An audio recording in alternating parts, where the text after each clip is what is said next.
el Estado deberá pagarle 2.196.000 pesos a Amodio Pérez por prisión indebida.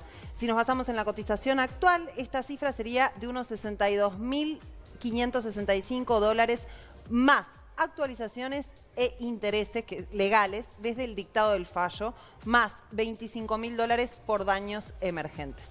Explotaron las redes hoy con esta noticia porque evidentemente es uno de los titulares que se están manejando. Hay muchos que dicen que es una barbaridad, otros dicen que está dentro de los parámetros normales, que está bien justificado, pero para entender un poco más sobre el caso de Amodio y en qué consiste este recurso, cuándo se aplica, recibimos al abogado penalista Fernando Posada, uno de los demandantes. Bienvenido. Muchas gracias. Bueno, Fernando, ¿cómo se llega a un monto como este? En realidad, nosotros tenemos una legislación que habla de la obligación del Estado de indemnizar este tipo de situaciones de prisión indebida. La ley va hasta ahí, a la obligación del Estado. Después el monto lo fija el juez de acuerdo a las circunstancias particulares de cada caso. Es decir, no hay un monto obligatorio por ley, sino que se fija de acuerdo a parámetros que el propio juez establece y sus criterios propios. ¿Qué cosas se tienen en cuenta? Y, por ejemplo, se puede hablar de la edad, en este caso, ¿no? La edad de la persona, las circunstancias en las que vivió su reclusión. Recuerden que él vino por 48 horas.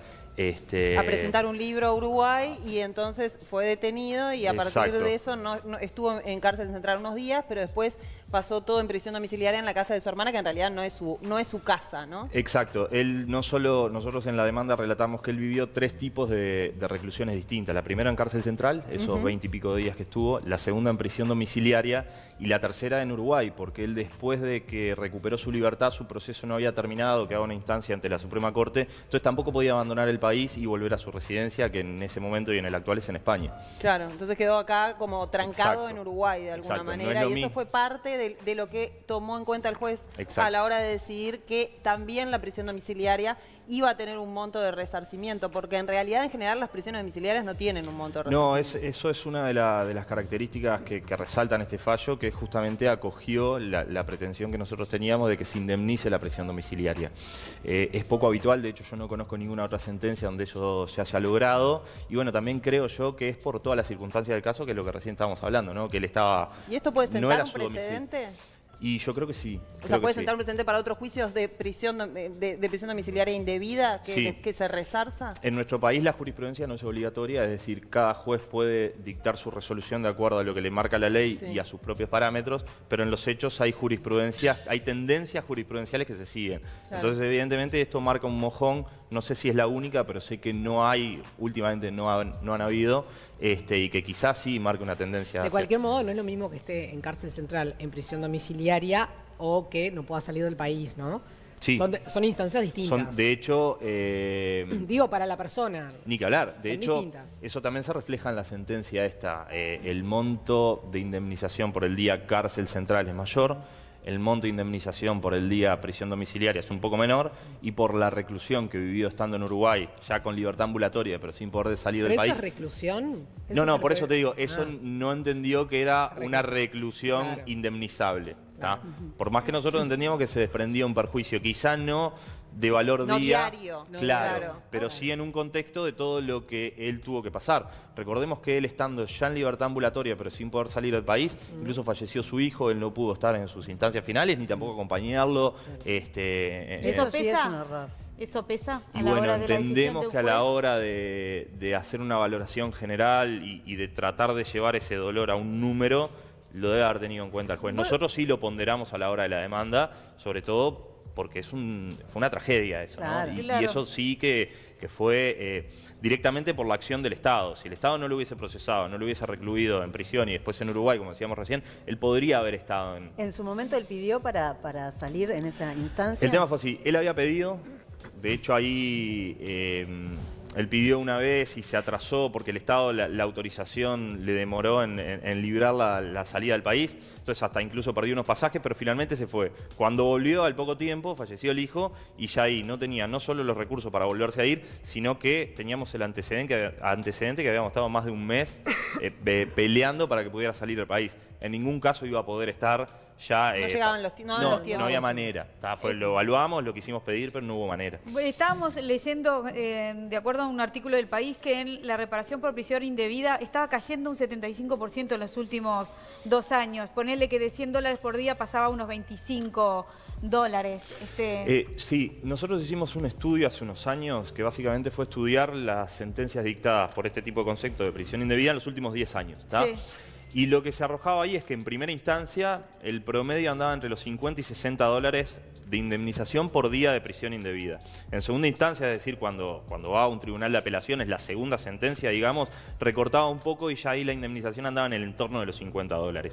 Eso es promedial, ¿no? Evidentemente es una línea que se traza, hay picos hacia arriba y hay picos hacia abajo. Situaciones en las cuales hay parámetros que, como en este caso, que ameritan que se eleve, la indemnización es superior y en otros casos... Eso pasa, por ejemplo, porque más allá de todo, digamos, este caso es muy público, entonces me parece que eso también tuvo que ver en lo que acepta el juez, me da la sensación a mí.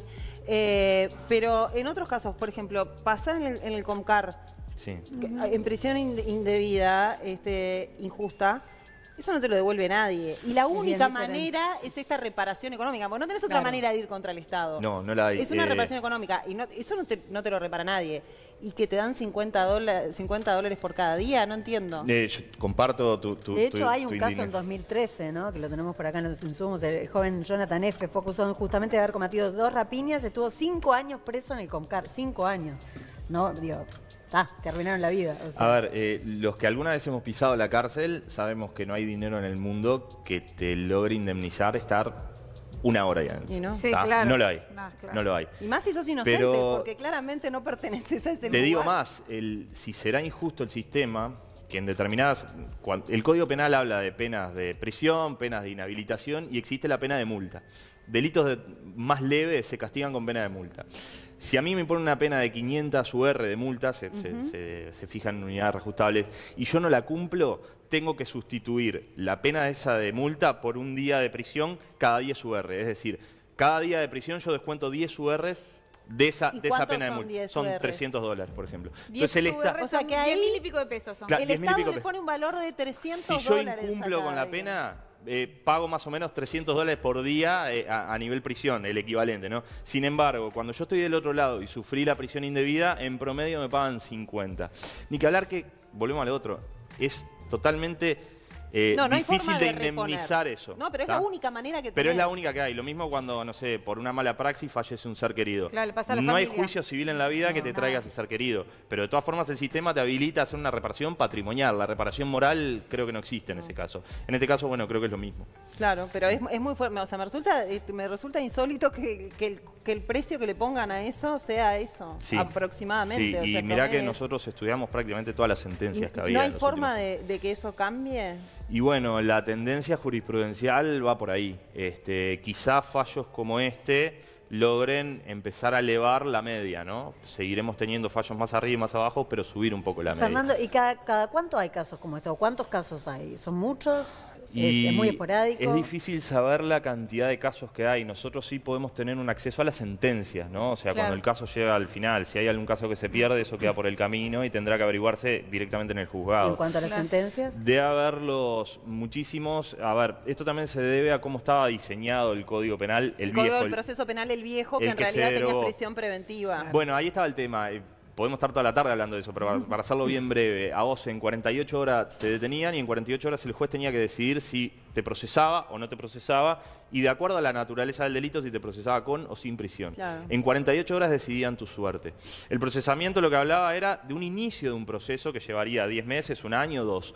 Al final de ese proceso te decían si eras culpable o inocente. Claro. Entonces vos podés haber pasado 1 año entero privado de tu libertad para que te dijeran perdón, mala mía, al final eras inocente. Entonces ahí tenías que ir por esta vía.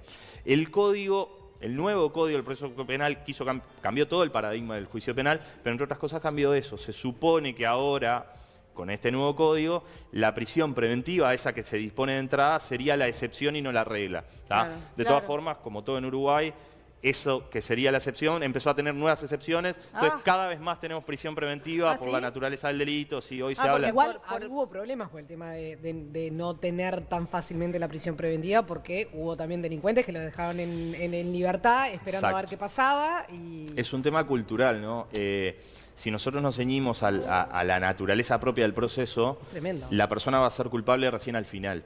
De entrada, cuando te formalizan, tú todavía no sos culpable. Siempre sos inocente. Exacto, sos inocente hasta que se pruebe lo contrario. El tema es cómo le explicás a la gente cuando hay una rapiña filmada con todas las pruebas y toda la gente, que esa persona es inocente hasta dentro de 3 meses que llegue la sentencia. Entonces, en esos hechos empiezan a llenar de excepciones el código que marcan que inicialmente tenés prisión preventiva, ¿tá?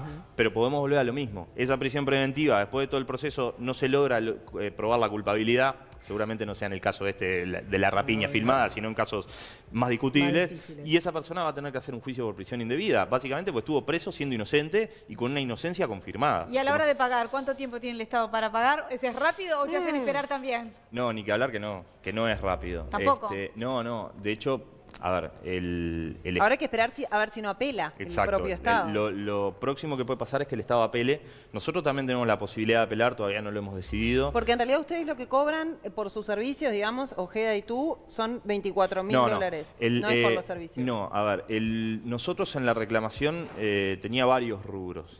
El daño por día de prisión, tenía honorarios profesionales, tenía daños emergentes tales como gastos de vivienda que él tuvo que solventar, porque acuérdense que él no tenía un domicilio acá, entonces tuvo que salir a alquilar una vivienda, gastos de pasaje, etcétera, etcétera.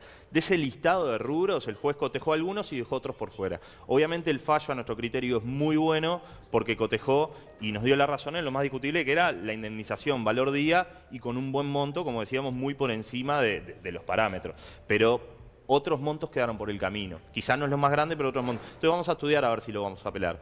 El Poder Judicial tiene también el mismo plazo que nosotros y seguramente apele, porque digo, no es la primera vez que litigamos con el Poder Judicial en estos casos y sabemos que es casi habitual que lo haga.